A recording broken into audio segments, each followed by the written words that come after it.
পবিত্র মক্কা নগরী থেকে ১৪ কিলোমিটার পূর্বে জাবালে রহমতের পাদদেশে ঐতিহাসিক আরাফাতের ময়দান। এর দৈর্ঘ্য ২ কিলোমিটার, প্রস্থ ২ কিলোমিটার। এ ময়দানের ৩ দিকেই পাহাড়।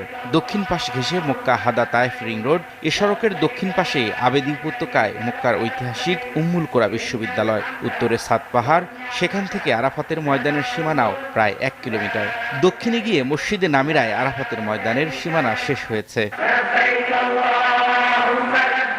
আরাফাতের ময়দান জুড়ে চোখে পড়ার মতো অনেক নিম গাছ রয়েছে। কথিত আছে যে এই নিম গাছের চারাগুলো বাংলাদেশ থেকে নিয়ে রোপণ করা হয়, যার তত্ত্বাবধানে রয়েছে বাংলাদেশি শ্রমিকরা।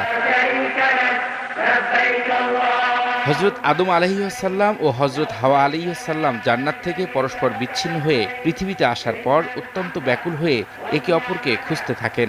অবশেষে আল্লাহর রহমতে তারা আরাফাতের ময়দানে পরস্পর মিলিত হন এবং আল্লাহর কাছে তাদের ভুলের জন্য ক্ষমা প্রার্থনা